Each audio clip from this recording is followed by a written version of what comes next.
Hi friends, so we are now starting with the theory-based discussion for advanced financial management. Before I start with any specific area, I'm just trying to give a general rule as to what we are going to do, how the approach is going to be. When it was in the earlier syllabus, theory used to be a compulsory question in every subsegment. That is, if you're answering a question, in that question, theory used to be there and students were forced to answer for 20 marks of theory in exam. Now, when it comes to AFM, as of now, we are not aware of the paper pattern, how the ICI plans to test the paper, how is the question going to be. But so my focus on this theory discussion is having more clarity on various concepts so that you can address any MCQ based question. Because I am of the belief that most of the theory based questions could get tested in the form of MCQs to you, whereas where your concept clarity, for example, we have a concept called as convexity. Just understanding that or reproducing it in exam may not be needed. But how do you use that convexity for problem solving, or how do you use that convexity to answer an MCQ is what our focus area going to be. So earlier, you were also required to remember things. Now at this stage, I'm not very sure whether there is a need to remember all of this stuff. But yes, clarity would be very much critical, because unless you have concept clarity, you will not be in a position to attend the MCQ question. As you come closer to the exams, ICI may release some mock test papers where we'll get clarity as to what kind of questions are likely to be tested. So with this introduction, I will now then proceed to the discussion on various areas. So we'll first start with an area called the security valuation. As such, the term security can mean an equity share, can mean a bond, can mean a debenture, can mean a money market instrument. So in this chapter, we are basically discussing different types of financial securities which are there, or different types of securities which are there in the market, starting from equity, going to bond, doing convertible instruments, doing something called as your money market instrument. There's also a segment on enterprise valuation. So this chapter focuses on getting the fair value of any instrument. Let's start with the first question here. Differentiate between expected return and required rate of return. Now, this required rate of return is something which is very critical for any valuation exercise. What is required rate of return is what a shareholder or a bond holder or a convertible debt holder is expecting from the company. What return is he expecting from the company? We used to call this as KE if you are doing valuation of an equity share. You can call this as KD if you're doing valuation of a debt instrument. You can call this as KP if you're valuing a preference share. So required rate of return is basically the return an equity shareholder or a bond holder or a debenture holder is expecting. Is the minimum rate of return that the investor is expected to receive while making an investment in an asset over a specified period of time. This is the return the investor wants. It is also known as opportunity cost of capital, because if I'm not investing in this security, I would have expected to invest it in some other security and earn that return. So required return is what a shareholder wants. Just to give an example, let's take this example. The required return is 20%. Most of the times this required return would be calculated using this formula, RF plus beta into RM minus RF. You can use this formula not only for an equity security, you can use this formula for any asset. I can use it for a debt also if I have the debt beta. I can use it for preference if I have preference beta. So required return is what I expect from the security. Expected return is what the security is likely to give. Expected return reflects the perception of the investors. If the investors expect a return of particular security, that is, if I expect, I wanted 20%, that is the required return, and 18% it can give or 22% it can give.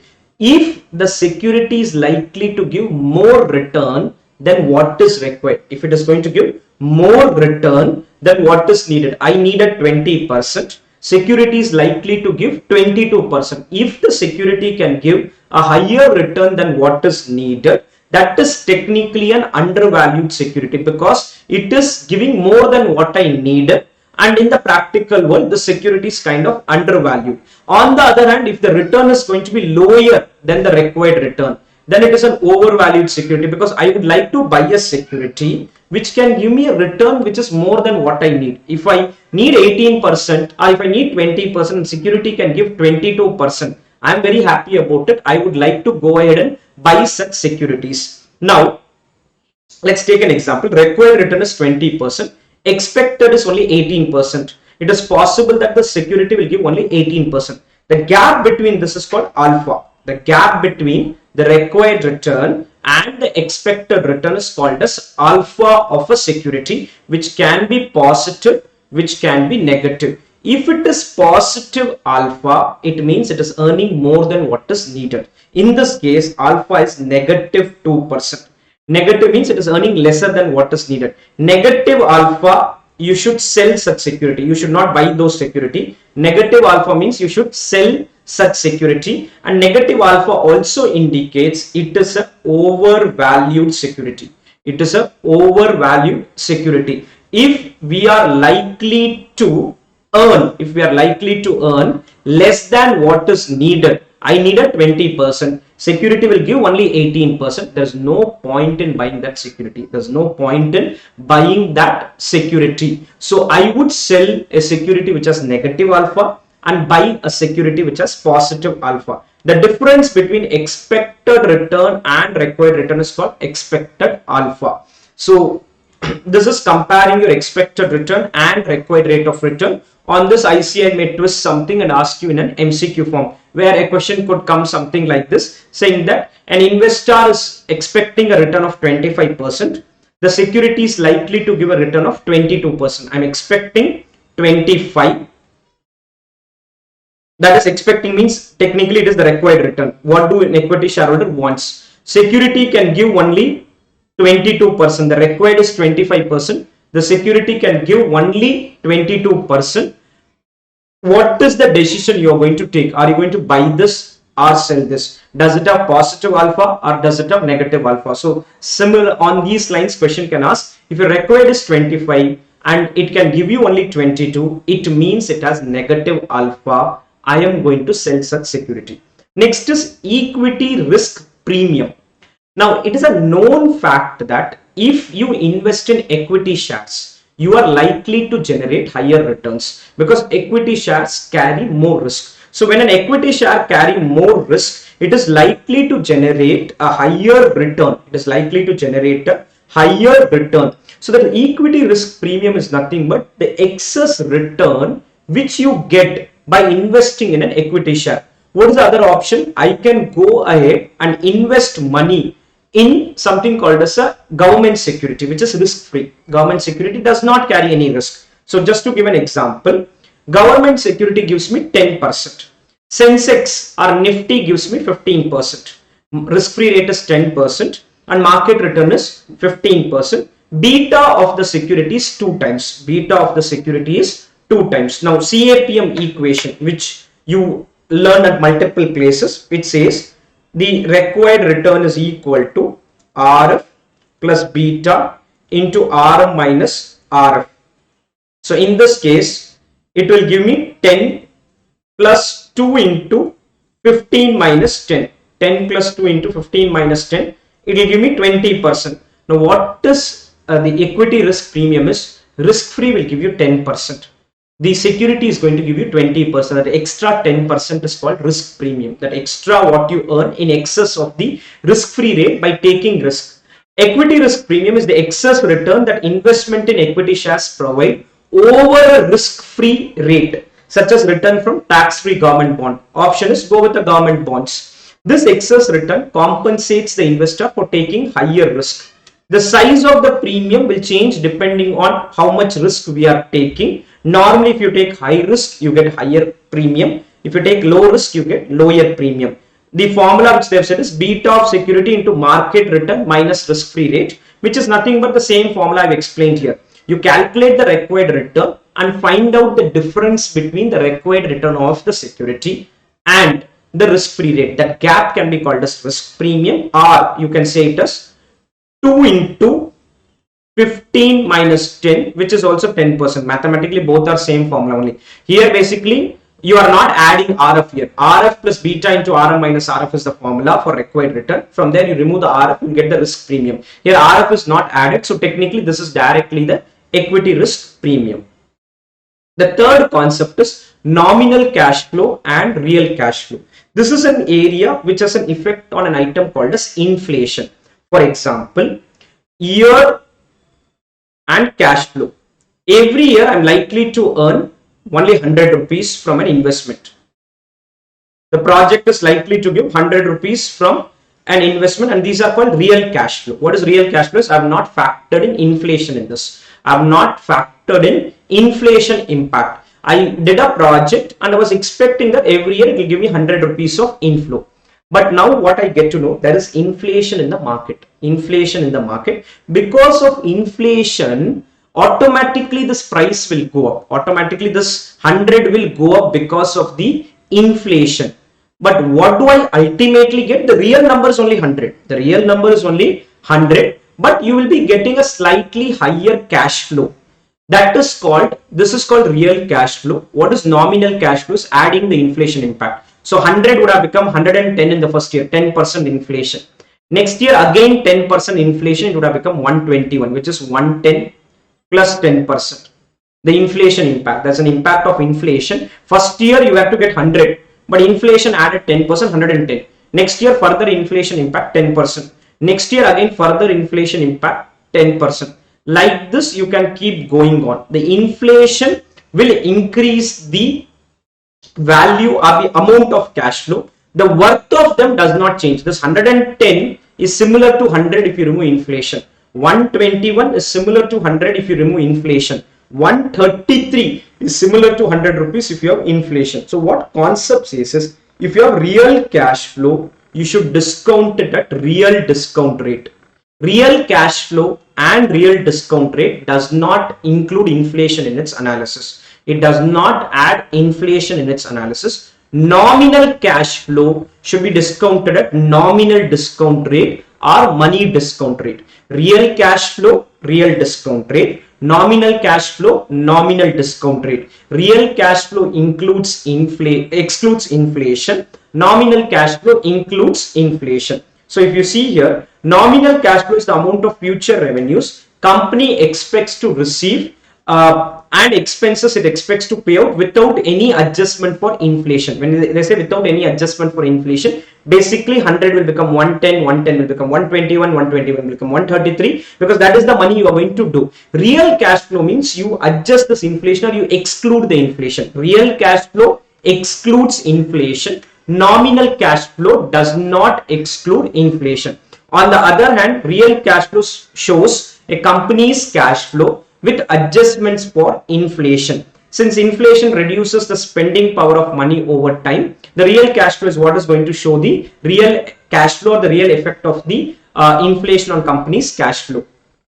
In the short run, if you have very low inflation, nominal cash flow and real cash flow is going to be almost similar. The cash flow is going to be similar. If you have very high inflation, the nominal cash flow will be higher than the real cash flow. Example is here.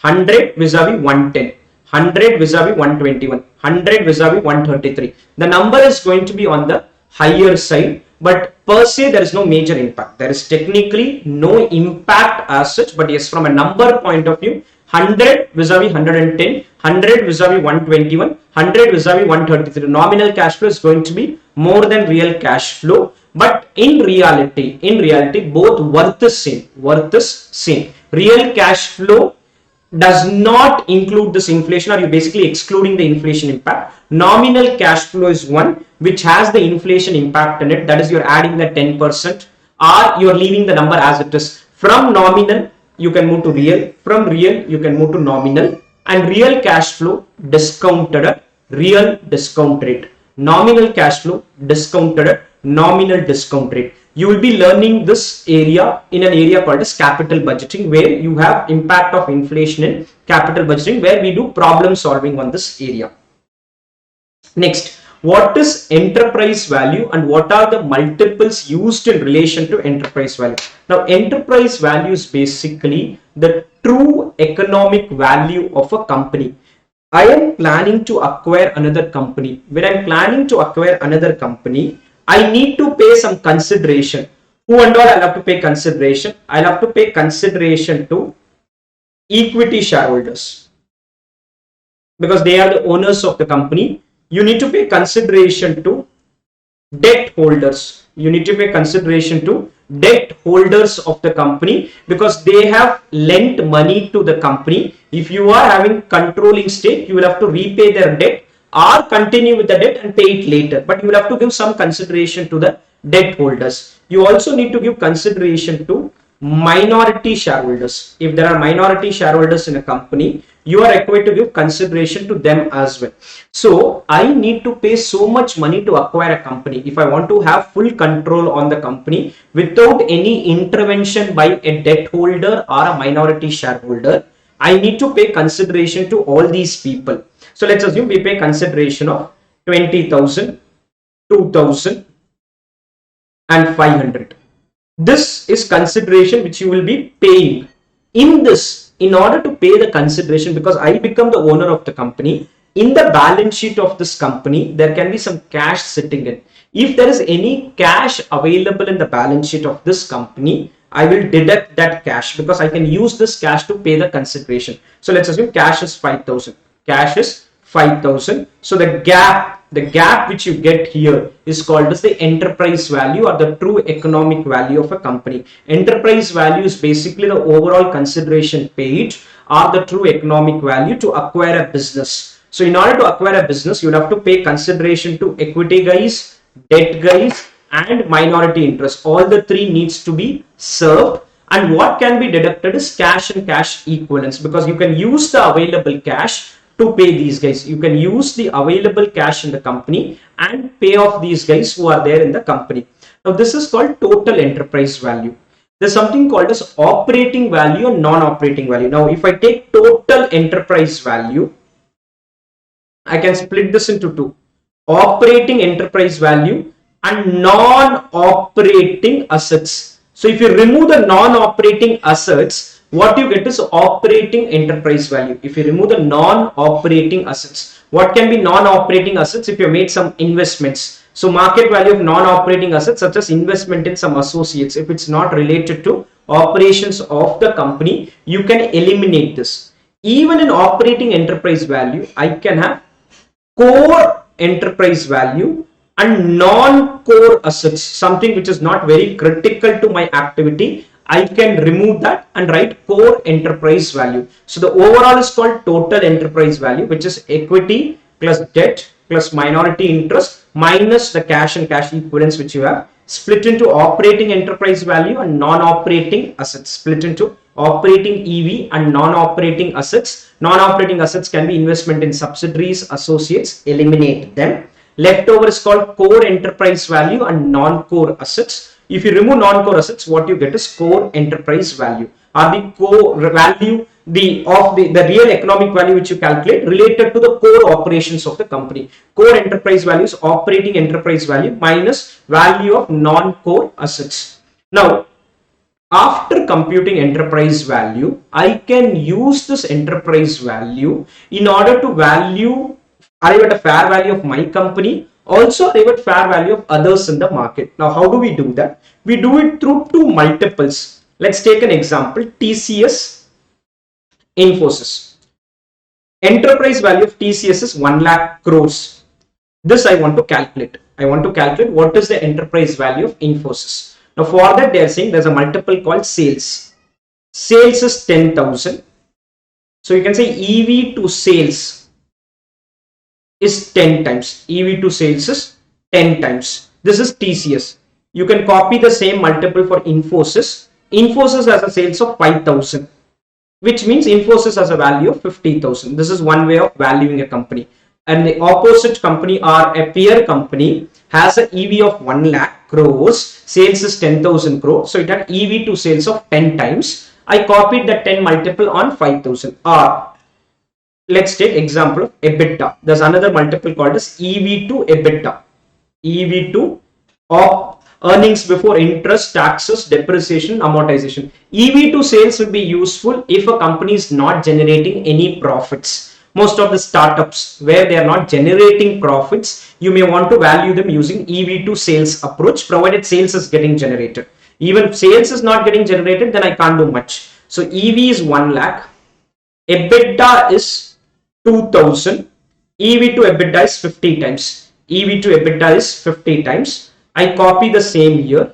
This entity is having EBITDA of 1200. EBITDA of 1200. The peer company or the company which we are valuing, Infosys. So TCS has 1 lakh enterprise value. EBITDA is 2000. EV to EBITDA is 50 times. Same multiple you copy here and you get a value of 60,000. So you can get enterprise value using EV to sales approach. You can also get enterprise value using EV to EBITDA approach. Both the approaches can be used to compute the sales, to compute the enterprise value.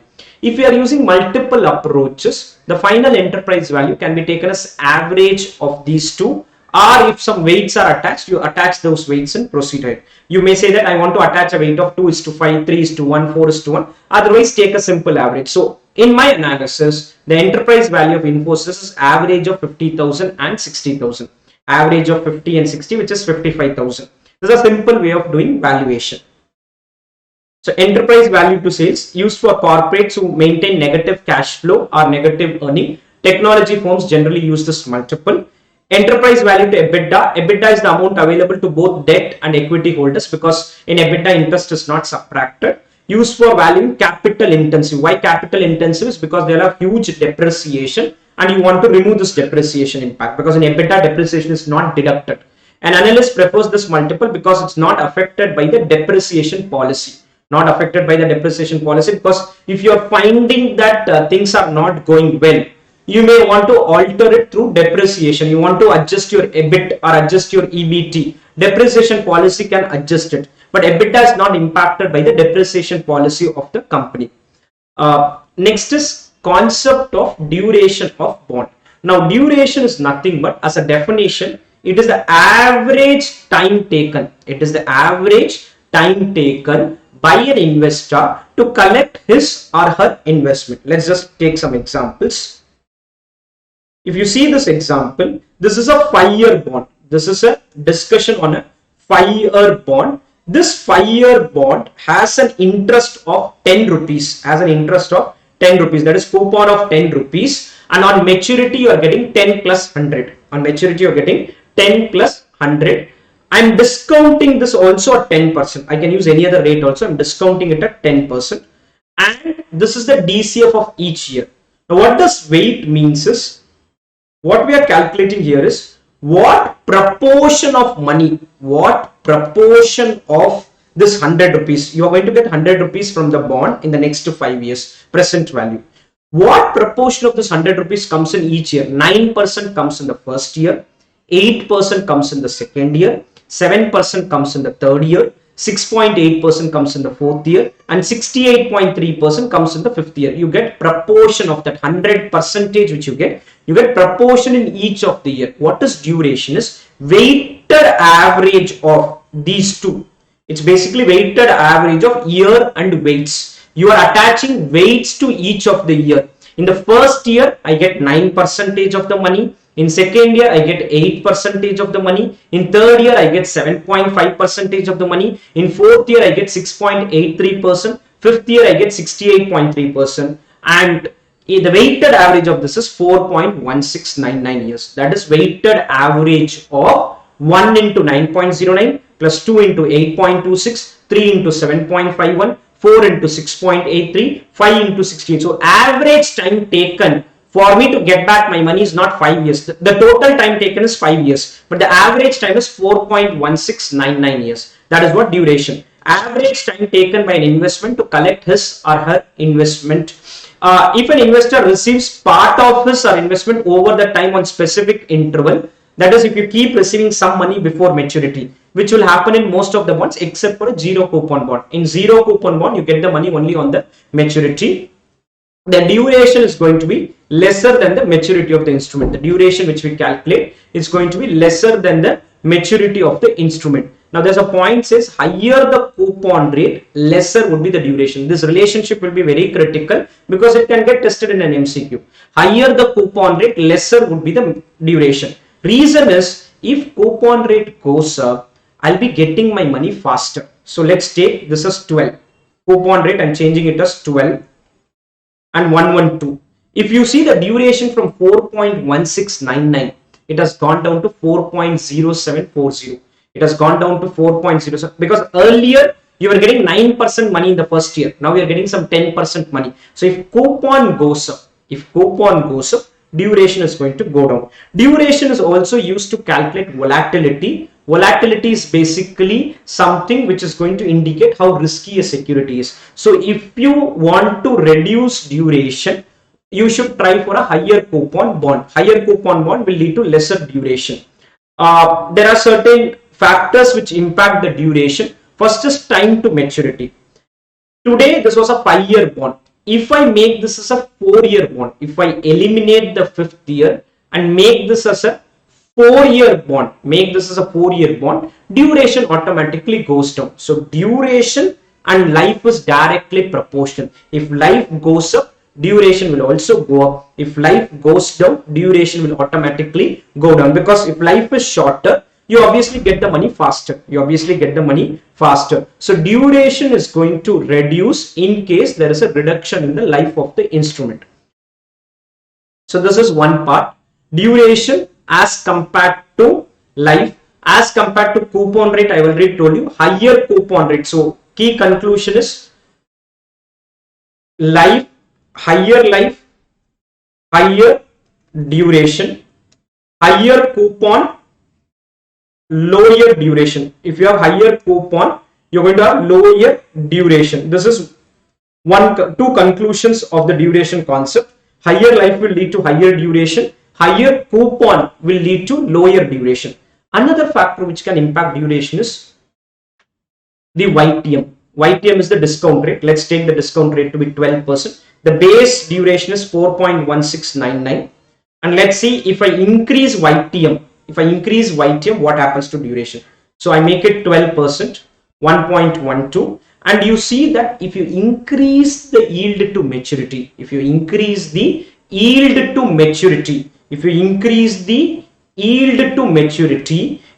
lead to lower duration. The reason is very simple, because now you are employing a higher discount rate. Whenever you employ a higher discount rate, the earlier year cash flow will have a better value as compared to the later year cash flow. The earlier year cash flow is going to have a better value or better weights as compared to the later year cash flow. So when I did a 10%, let's take these weights. Let me just copy these weights here. These are the weights if we have 12% as the discount rate. If you have 12% as the discount rate, these are the weights. But if you have 10% as the discount rate, the weights are this. So as discount rate goes up, you will see the weights going up. So indirectly what has happened is the duration goes down. In case I go ahead and increase the YTM of the instrument. So higher YTM will lead to lower duration. Three key conclusion: higher life, higher duration; higher coupon, lower duration; higher YTM will also lead to lower duration. So just to again summarize, duration is basically the average time taken to repay the to collect the money for an investor. Duration can get impacted by time to maturity. If you have shorter maturity, you will have lower duration. Longer maturity will have higher duration. Coupon rate is also a key factor. Higher coupon rate will lead to lower duration, and yield to maturity is also a factor. Higher YTM will lead to lower duration and vice versa. Next is immunization. Now, duration, we learned that it is the average time taken. Duration also protects an investor. From two risks. Whenever you invest in a bond, there are multiple risks which are there. But I'm just going to focus on two key risks which are there, which is a sub-segment of a risk called interest rate risk. What is interest rate risk? Is variation in my cash flow. Variation in my cash flow due to changes in interest rate. Due to changes in interest rate. So we have two types of this: reinvestment risk and price risk. We have two types of risks: reinvestment risk and price risk. What is reinvestment risk? Is whatever money I'm getting from a bond instrument, will I be able to reinvest it at a good rate?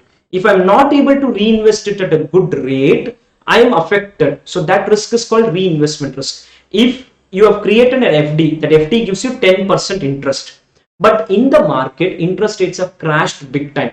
And now whatever interest you're getting from FD, you're not able to reinvest that at a good rate. That is reinvestment risk. So reinvestment risk is if interest rate go down, you are impacted.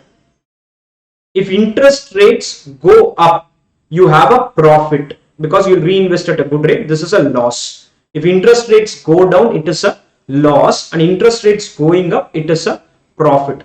Price risk is variation in the price of the bond due to changes in interest rate. We have earlier learned that the value of bond is present value of future cash flows discounted at the investor rate. So if interest rate go up, if interest rates go up, if there is an increase in the interest rates, what is the likely impact? The likely impact of any increase in interest rate is let me write first interest rates going down.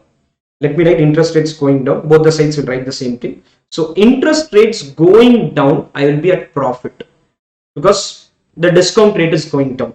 And if interest rates go up, I'll be having a loss. Higher discount rate will lead to loss. So one place you make loss, another place you make profit. Here you make profit, here you make loss. So good thing is when interest rates change, these two factors move in opposite side. One place you will gain, one place you will lose.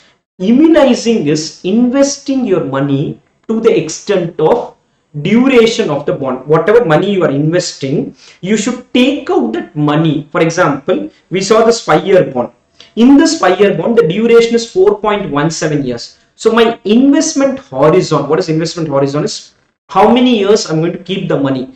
I should keep this money only for 4.17 years. I should keep the money only for 4.17 years. If I try to keep the money for more time period, if I keep the money for a time period which is more or less, I'll be impacted by this called interest rate risk. So if you don't want to be impacted by this risk, you should keep your money equal to the extent of duration. If interest rates goes up, return on investment improves, that is reinvestment, but value of bond falls. Thus the price is subject to price risk and reinvestment rate risk.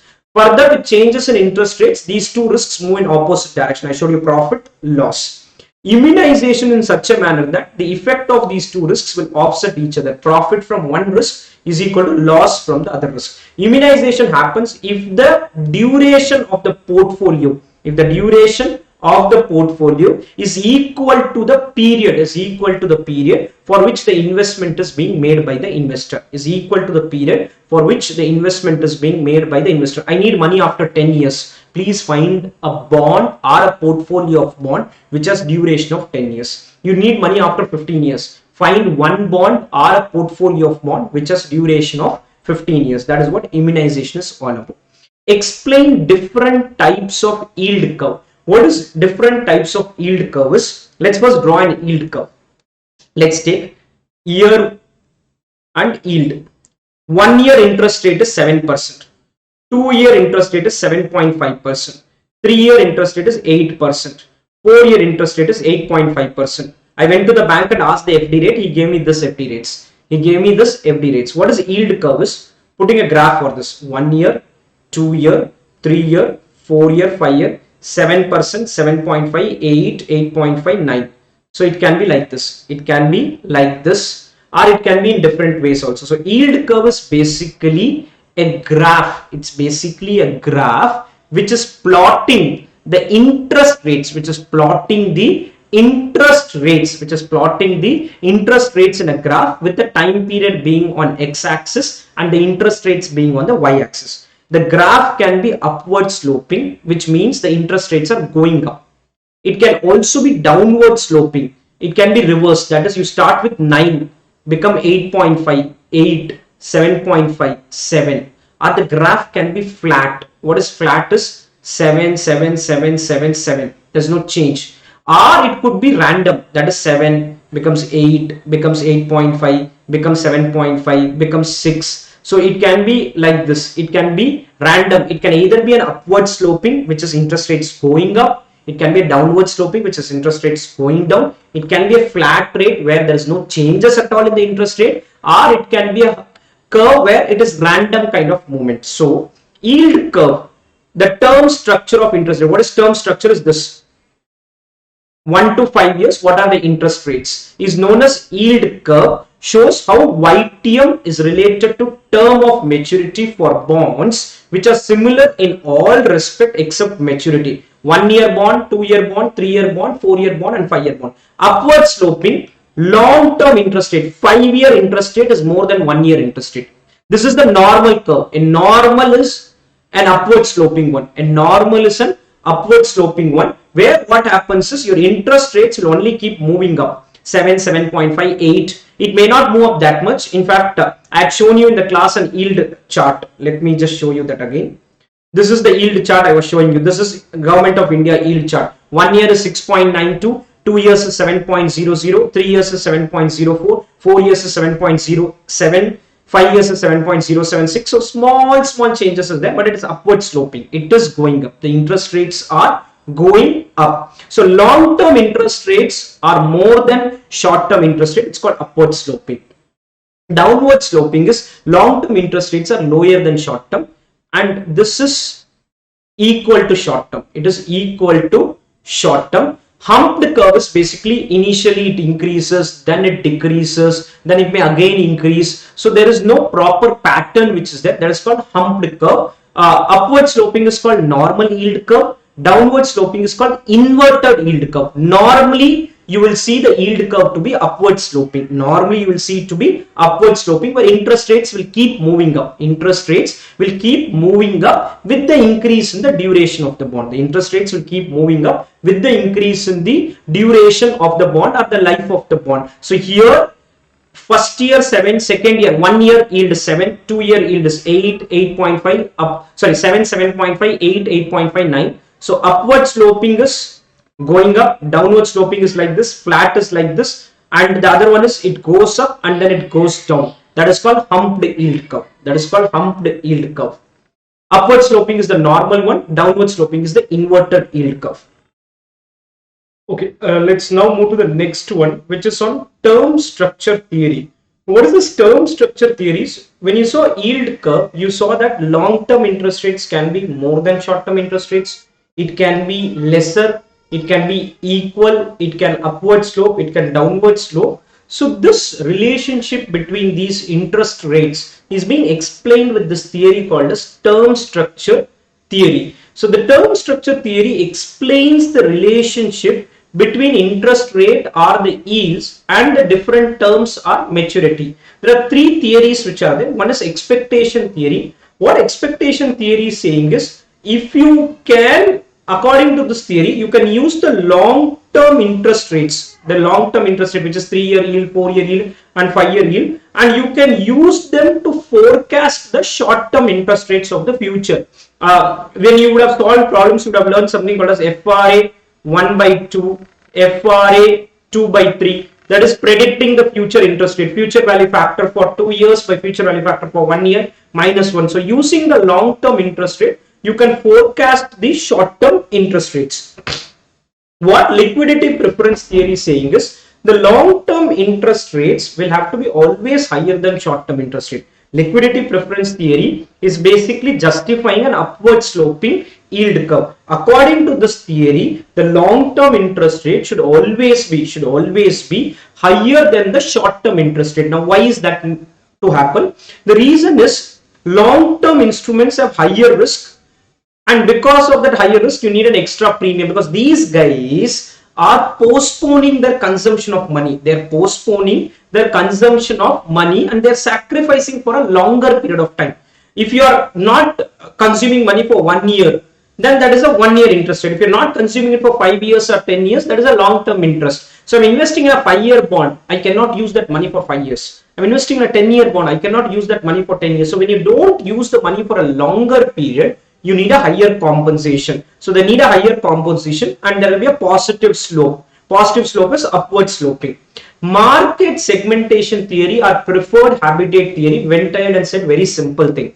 The interest rates are only a function of demand and supply. There are a lot of people who want to take a 5-year loan and lesser people who are supplying money for 5-year period. There are a lot of people who want to take a 5-year loan, but lesser people are supplying, are giving a 5-year loan. So takers and receivers, demand and supply. Premium is related to demand and supply. So here it does not matter whether it's a 1-year bond or a 2-year bond or a 3-year bond. I want to, lot of borrowers are there at 3-year, but lenders are not there. So demand is there, but supply is not there. Interest rates could be high. Whereas for a 5-year period, a lot of supply is there, but demand is not there. Interest rates could be low. So this can explain any type of yield curve. Upward sloping depends, because upward sloping can be there if you have more demand for longer period. Downward sloping can also be there, or a flat can also be there, or a hump can also be there. Preferred habitat basically says the interest rates are not based on the time period. It is based on the demand and supply, or for different maturity. Next, convexity adjustment. Again, I think this is something you would have seen in problem solving. I'll just quickly cover what is convexity adjustment. We calculate the duration of the bond. Based on the duration, we calculate volatility. Volatility is called as the first derivative of the price equation. First derivative of the price of the bond. Using this, you will estimate a price, which is a good approximation. Duration is a good approximation of the percentage of a price change. However, change cannot be estimated accurately. So if you want to have it accurately, you will have to add in this convexity part, which is the second derivative, of the price equation. Convexity is V plus, that is what happens to the price when yield goes up, V minus 2V0, that is price going up. I think in class I had shown you this example. So we had this price, 100 is the base price for a 10-year YTM, 9-year YTM 103.89. So if you increase the yield, it is 96.3. If you reduce the yield, it's 103.89. So 96.3 plus 103.89. What happens when interest rates go up? What happens when interest rates go down? Minus 2 times of the base price. Divide by 2, because we are taking two numbers. This is the final convexity adjustment. This is the final convexity adjustment itself once you divide by 2. But along with that, you will have to do V0 and delta Y square. And again multiply with V0 and delta Y square to get the convexity adjustment. Convexity, you will have to divide by V0 and delta Y square. And again do a multiplication of V0 and delta Y square. Modified duration is a proxy and not an accurate measure of change in price of a bond due to change in interest rate. Modified duration is nothing but volatility. Yes, volatility cannot give me an accurate measure, and that is where that second derivative came into picture, which is called as convexity. It's a measure of volatility or change in the price of a bond consequent upon change in yield.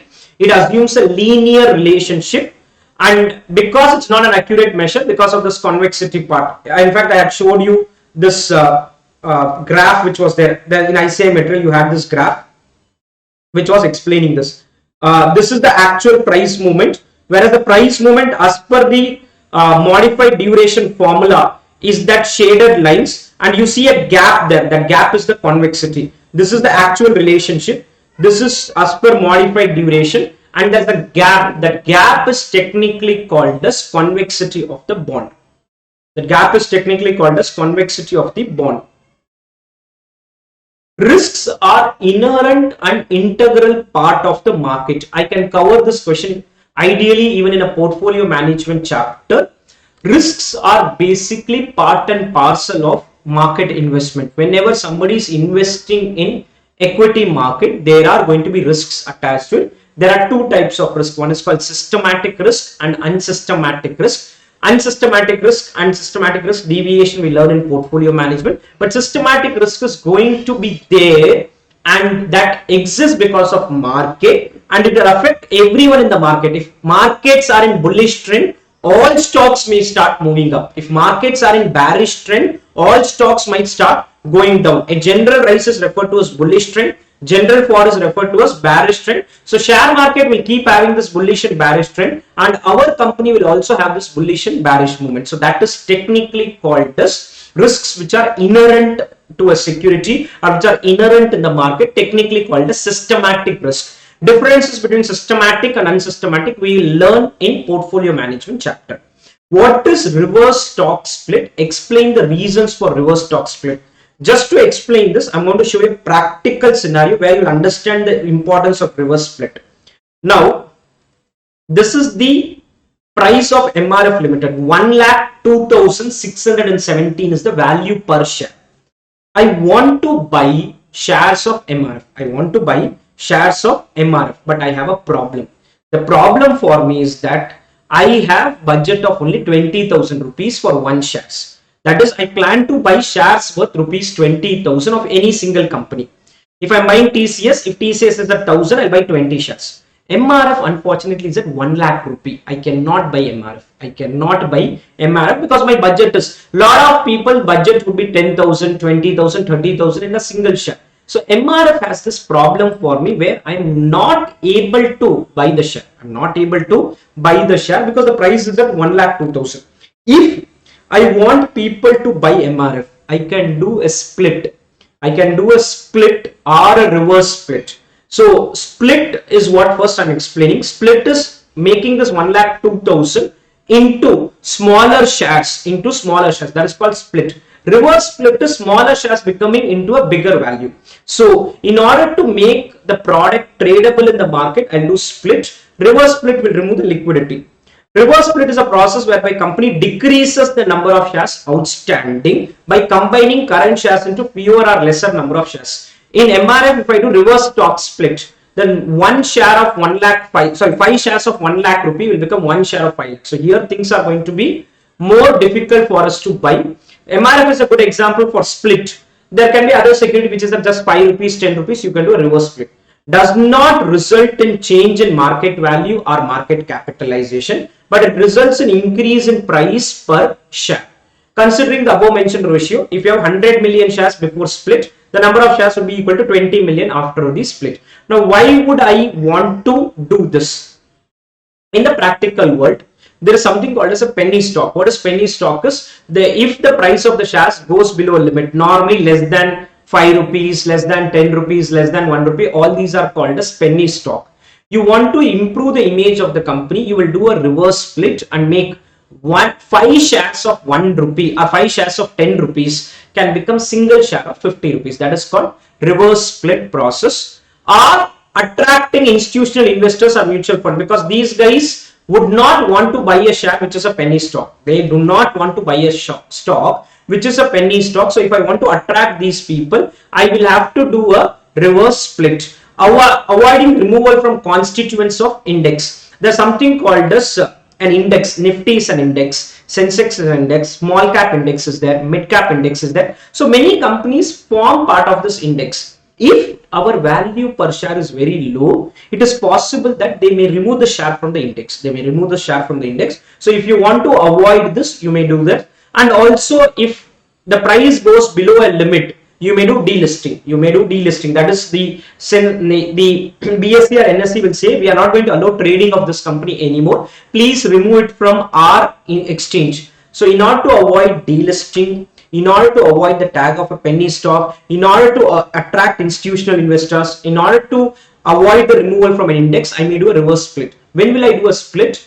To infuse liquidity in the market, or to infuse liquidity for my stock. MRF, if it does a split, I may start buying the shares of MRF Limited.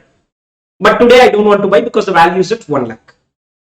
Write short note on zero coupon bond. The name itself tells what it is. A zero coupon bond is one which does not pay any interest. This is also known as deep discount bonds. These bonds do not pay any interest during the life. They are issued at discounted price to their face value, and it will mature at face value. So the gap is the income. So what happens is, why will I invest in a zero coupon bond? I will invest when I don't need any money in between. I am not in need of any regular cash flow. If I'm not in need of regular cash flow, I will go ahead and invest in a zero coupon bond, because in a zero coupon bond, I am going to earn I'm going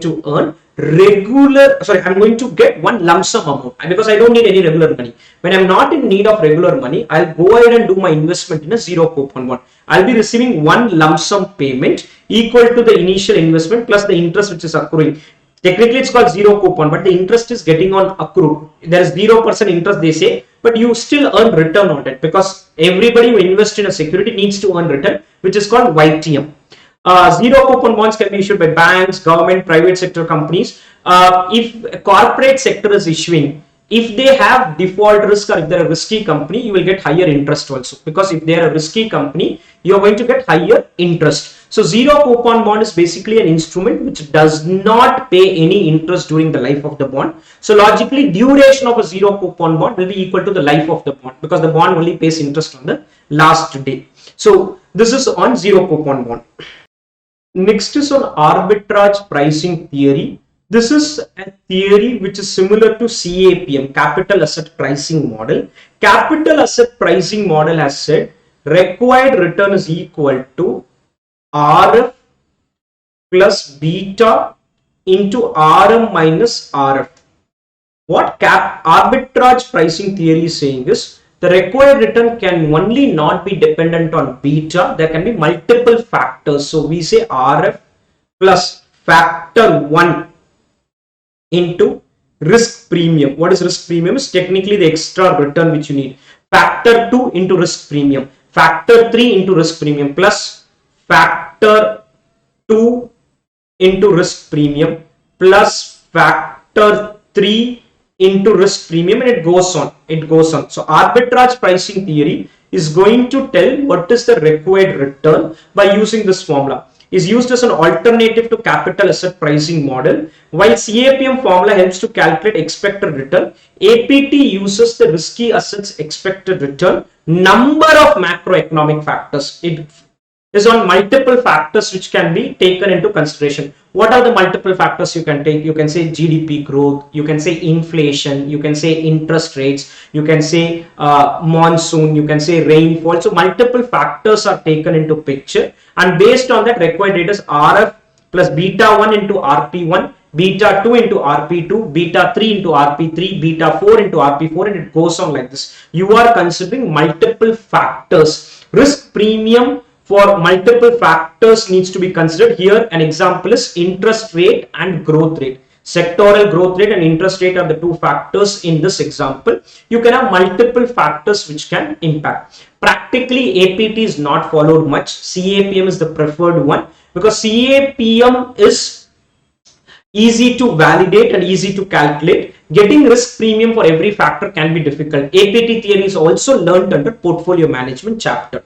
Next, what is money market instrument and are its characteristic?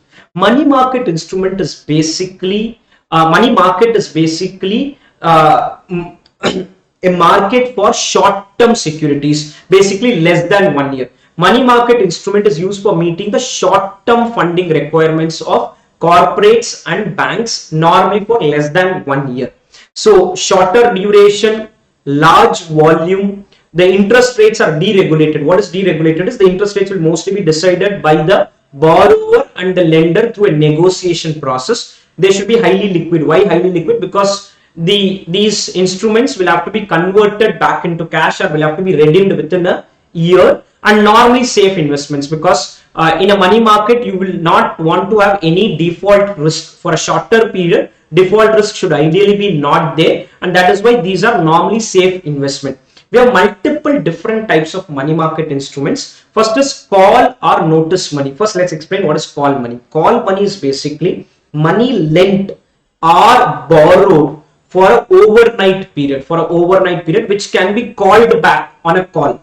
Our interbank call money market is a segment where scheduled commercial bank lend or borrow on call.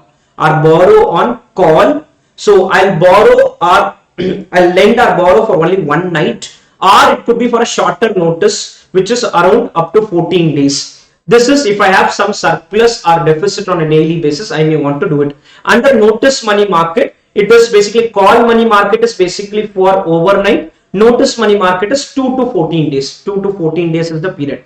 Treasury bills. These are issued by Government of India. Treasury bills are issued by Government of India. Any money market instrument is normally issued at discount and redeemed at face value. The gap is the return. The gap is the return. This provides a temporary outlet for short-term surplus for varying short-term maturities. Income is equal to difference between issue price and redemption. These are normally issued by Government of India. Government of India at a discount. So if any commercial bank or any company has some short-term, has some liquid money available, they can go ahead and invest in a treasury bill for a shorter time period. For a shorter time period. Commercial bill is nothing but a bill of exchange, which you normally see. I am a buyer of a product, buyer, seller, he sold the goods, I give a bill of exchange. I give a bill of exchange to the seller, which is being approved by my banker saying that the payment will come after so many days. So this is called a commercial bill, where a seller sells the good and instead of making the payment, I give a bill of exchange, which will get converted into cash on the expiry of the bill of exchange, whatever is the maturity period. If the seller wants immediate money, he can go for discounting of bills of exchange. So commercial bill, this arises out of a trade transaction. Seller draws a bill on the buyer for the goods sold on credit. The buyer accepts it immediately, agreeing to pay this money after a certain specified period. So it contains a return order from the creditor to the debtor to pay a certain sum. It is normally drawn between 3 and 6 months, but it can be even for a longer time period. And if needed, I can go ahead and discount it. Certificate of deposit is similar to a fixed deposit. What is a fixed deposit? Is you go to a bank and create a fixed deposit. CD is similar to that. The only difference is the interest rates for a certificate of deposit, because most of the time there will be bulk deposits which will happen. The interest rates is negotiable. The interest rate is negotiable. So the CDs are negotiable term deposit accepted by commercial bank from the bulk depositors. So it will be issued at a discount and the face value will be paid on the maturity. Most of the instruments are like that, issued at a discount, face value is paid on the maturity. The gap is the return which is getting generated. What is commercial paper? Commercial paper is basically an instrument for meeting the working capital requirements. What is working capital? Is day-to-day operations. Technically a difference between current asset and current liability of a company. For meeting the short-term requirements, I have an instrument called commercial paper. An instrument of commercial paper is used for meeting the short-term requirements, of a company. How does commercial paper work? I am a company, I am going to issue commercial paper. Somebody is going to subscribe to the commercial paper. I will get the money on day one, use this money for a period of 90 days or 180 days or 360 days and repay this commercial paper. For a commercial paper to be issued, you will need a credit rating. High rated corporate entities. It says instead of borrowing from banks, but technically you can even place, what is places, issue a CP. You can issue a CP even to a bank. Bank will invest in a commercial paper and this needs to be paid. Its period ranges from 7 days to 1 year. Is to bypass the intermediary role of the banking system. It partly replaces the working capital limit enjoyed with the commercial bank. That is, it is a replacement for your cash credit and bank overdraft. But it could be issued even to the banks. It can be issued even to the banks. Next is repo and a reverse repo transaction. Let me first explain question 17 and then I explain repo and reverse repo exact meaning. What is repo rate? Repo rate is nothing but the rate at which RBI lends to commercial bank. The rate at which RBI lends to commercial bank. Normally this rate would be higher, around 6.5%. Reverse repo is the rate at which RBI takes the money from commercial bank. If commercial bank have any surplus, they can lend it to RBI. This would be at 3%. This could be at 3%. Repo and reverse repo are two instruments to contain inflation. I can use this to contain inflation or have more money supply in the market. Repo rate strives to control inflation in the economy, because if money supply is increased, I'll increase the repo rate, so commercial banks are not getting money from RBI. If repo rate increases, commercial banks, the commercial banks are not likely to take more money from the RBI to contain the inflation through controlling the money supply. Reverse repo is also controlling the money supply. So basically what we are trying to do in a repo transaction is it can help us in controlling inflation either through increasing the money supply or through reducing the money supply in the market. Now what is repo and reverse repos? Practically, a bank A may enter into a transaction with bank B. Bank A may enter into a transaction with bank B. Bank A is in immediate need of money. So I have a lot of investments which I've made. So what I will do is I'll give this security to bank B.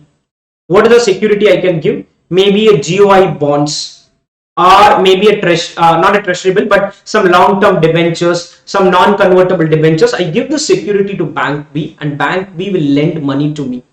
Bank B will lend money to me. I will use this money for a shorter time period. I'll use this money for a shorter time period, and I will repay the money and get back the security. So repos basically in which money market participant raises fund by selling securities.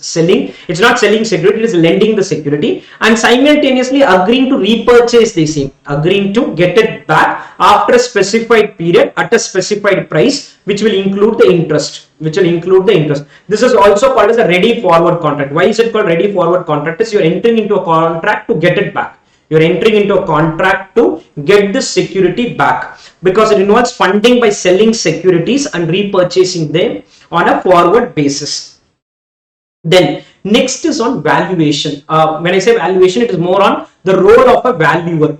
Registered valuer is a person who's taking care of valuation of the security. A person who's a registered valuer is a person who's eligible or who's licensed to value a security, value a business, value a company, value a debenture, value an equity share. So what is the purpose for which valuation could be needed? Why do we need valuation? Also, if you see, there is something called as valuation rules which are there. I think Companies Act has made a reference about some valuation rules. Rule 12E of the Companies Registered Valuers and Valuation Rules 2017. You may want to remember this: Companies Registered Valuers and Valuation Rules 2017. This gives a model code of conduct, that is what is expected out of a valuer is explained in this. Why do you need valuation? A valuation could be needed if any M&A activity is going to happen. What is M&A activities? One company is planning to acquire another company. So for a merger or acquisition, I may need an valuation to be done. Demerger, takeover. I may need valuation as per Income Tax Act in case there is some slump sale which is happening, in case there's an asset sale which is happening, or because of insolvency and bankruptcy code. So valuation could be needed when an M&A exercise happens. A valuation could be needed when a slump sale or an asset sale is happened, when you're planning to convert a debt or a security, because sometimes some foreign investments could have happened and I want to convert the debt or security into equity. It is mandatory by RBI. It is mandatory by RBI that valuation exercise is carried out. In case you are going for capital reduction, any corporate debt restructuring has happened. If you are doing that, again valuation is needed. Financial restructuring is happening, again valuation is needed. So valuation could be needed for statutory reasons, for even non-statutory reasons. Statutory reason could be Income Tax Act, Companies Act, your RBI restrictions, your FEMA, if FEMA has certain restrictions. So multiple reasons could be there for valuation being done. Or it could be because you are planning to do any acquisition takeover where it's not mandatory, but still a valuation exercise is needed for me to arrive at the fair value and then decide on the swap ratio. Now, what is the responsibility of a valuer as per Rule 12E of the Companies Registered Valuers and Valuation Rules 2017? There are certain expectations from a registered valuer. First expectation is integrity and fairness. Honesty is a simple expectation from a registered valuer. So whatever transactions he is doing or whatever valuation exercise he is doing, it should be honest, straightforward, provide accurate information, and don't try to give a fake valuation or try to increase the valuation or reduce the valuation. He also needs to exercise due care, and also show professional competence. That is, there's an expectation that he's going to have high standard of service, proper due diligence is being done, proper judgment is being done. So whenever an audit is done, there are some of the expectations, and these expectations are also there when an audit is being done. Integrity and fairness is expected from an auditor. Competence and due care is expected. Independence and disclosure of interest. There should not be any conflict of interest when I'm trying to do a valuation exercise, because if there is a conflict of interest, then it is possible that I may arrive at a higher valuation or a lower valuation and not the accurate valuation. Confidentiality is ensuring that the information of the company is not shared with anyone else. I need to keep proper control of this information, unless obviously legal rules are there. If any statutory authority wants us to disclose the information, we may disclose it. Information management, that is maintaining the information which I get in a valuation exercise. You may want to remember this. It says 3 years. 3 years for regulatory authority production or peer review. You are required to maintain the information for a period of 3 years according to this registered valuers rule.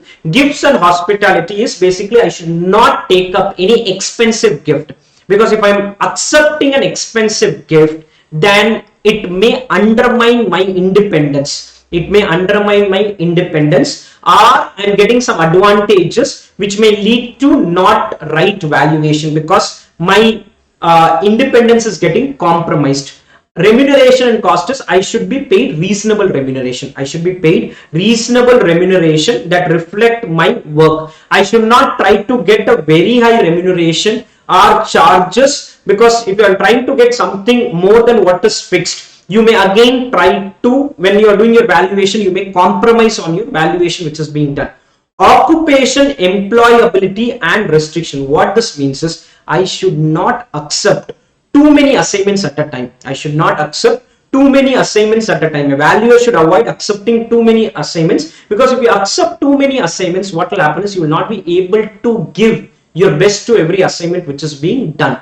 So in order to ensure that a valuer is doing proper work, there's an expectation that he is acting with integrity and fairness. Professional competence and due care is being exercised. Independence is there. Any interest is there, he is disclosing it. Confidentiality is being maintained. Information management is being done, because you're keeping the information for a period of 3 years, 5 years, whatever is the time period. I think the rules talk about a 3-year time period where you need to maintain information. You don't accept any expensive gifts, because if you're accepting expensive gift, again it can undermine your independence which is there. Reasonable remuneration should be there, and I should avoid accepting too many assignments, or if I am only engage in employment when temporarily surrendering the membership certificate, and conduct the business that is inconsistent with. So if you conduct any business which is inconsistent with profession's reputation, or accepting too many assignments, or engaging in employment when temporarily surrendering the membership certificate, I should try to avoid all this, because there is a license which comes to me. I should work as per the license which has been given to me. What precaution should I take? First, you take all these precautions which you have talked about. Apart from that, if I want to do valuation, there's nothing like a right valuation or a wrong valuation, because nobody can arrive at the exact valuation. Whenever I'm doing a valuation exercise, we are not really bothered about whether you arrived at a right valuation or a wrong valuation. What really matters is the basis in which you arrived at the valuation. Are your assumptions logical? Is it based on proper discussion with the management? Is it based on proper industry research? So what is critical is I spend a lot of time. A good valuation does not provide a precise estimate of value, but it should involve many assumptions. And a professional estimate of value. So this quality of valuation will be dependent on the time spent in collecting the data. I should try to collect accurate data, which could be through financial statement, or it could be through other factors like scalability, replication, growth potential, cross-sell opportunities, discussing with the management, understanding what the management is likely to do. So understanding all this and then finally arriving at a fair value of a company or a business. What is very critical is I don't want exact value. I want you to involve a lot of assumptions. Many a times valuation also has one challenge. One, you go by numbers. Second, there's a story. What is stories? A future outlook which company can have. Swiggy or Zomato may say that we are going to ensure that after 5 years or 10 years, it is quite possible that nobody is going to go to a restaurant and everybody is going to buy or place an online order. So that's a story which they are trying to sell. Story or the vision will lead to a very high value.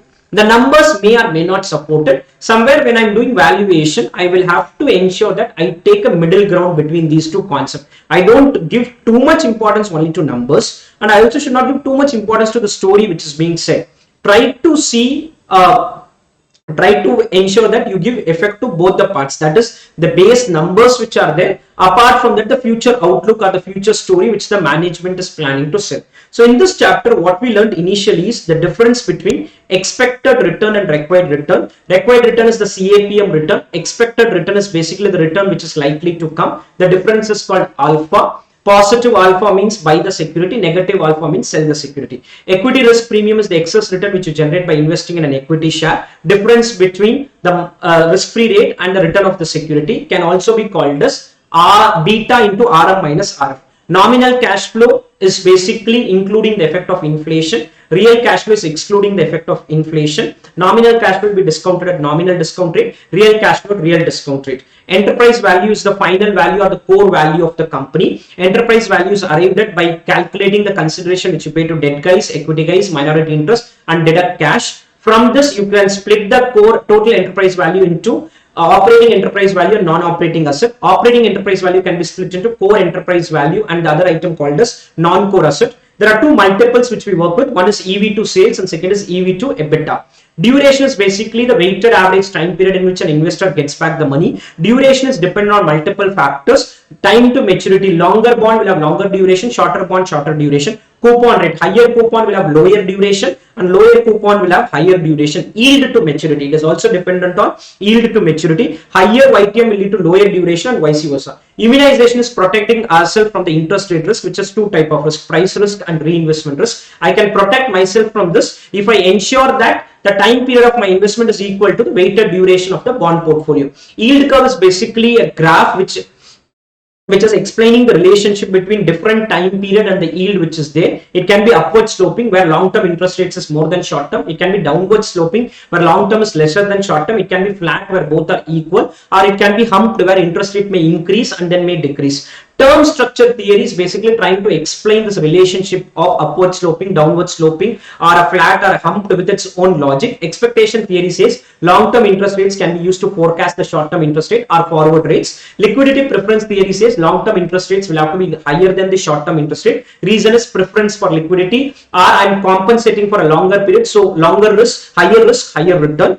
Preferred habitat is the interest rates are dependent on the demand and supply gap and not based on any underlying reason. Convexity adjustment is duration is the first derivative of the bond price equation. It may not give me an accurate value, so I use the concept of convexity to arrive at accurate value, which is the second derivative of the bond price equation. C is equal to V plus V minus 2V0 divided by 2V0 into delta yield square. That is called convexity. You multiply this with delta yield square into V0 called as convexity adjustment. Modified adjustment is not an accurate measure, yes, because of the second derivative called convexity. Risks are inherent, which is called systematic risk. Reverse stock split is splitting 5 shares of 10 rupees will become 1 share of 50 rupees. Multiple reasons: to avoid the tag of penny stock, to attract MF investors, to ensure that I'm not removed from the stock exchange, delisting is not happening, I'm not removed from the constituents of index. Zero coupon bond is something which does not pay any interest.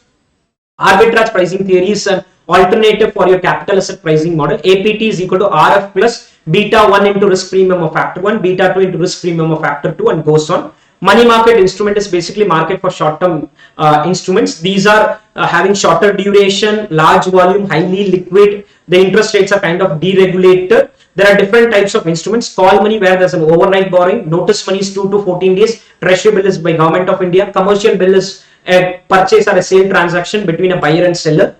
Certificate of deposits is accepted by commercial bank from bulk depositor. CP can be issued by high-rated corporate entities. Repo and reverse repo is basically a transaction where I sell my security or I give my financial security with a promise that I'm going to buy it back again. With a promise that I'm going to buy it back again. So indirectly, I'm just lending my security, taking the money, using the money and repaying that money. Repo rate is the rate which RBI is lending money to commercial bank. Reverse repo is the opposite, the rate at which RBI accepts deposits from commercial bank. Valuation can be needed for statutory reason, non-statutory reason. Non-statutory can be a merger or acquisition happening, or a demerger or takeover. Statutory can be because of Companies Act, can be because of financial restructuring, which is your Companies Act, or your insolvency and bankruptcy code, which can be there, or for capital reduction. There are certain expectations from a valuer. Integrity and fairness, competence and due care, confidentiality is being ensured, independence is there, no conflict of interest is there. He is taking reasonable fees, he is not accepting any expensive gift, because he accepts expensive gift, again the confidentiality can be undermined. Information, he has to maintain the information which is collecting for a period of 3 years. Remuneration, reasonable remuneration, and not accepting too many assignments. What precaution should I take? I should ensure that I'm spending a lot of time. When I spend a lot of time on the valuation exercise, I'll be able to make a lot of assumptions and then arrive at a fair value. I also should try to value, or try to take a balance between one, which is the numbers which is reflecting, and second, the story or what the management is trying to tell you. So somewhere taking a middle ground is very critical to arrive at a fair value. With this, there's one more thing on security valuation. I could not cover this in the regular class also, but is a small area is there called as valuation of a warrant. It's a very small area. I'll just explain the formula alone there. Valuation of warrant. What is a warrant? Is basically, it gives me a right. It gives me a right to subscribe to equity share at some price. Let's assume I can subscribe to share at a price of 50.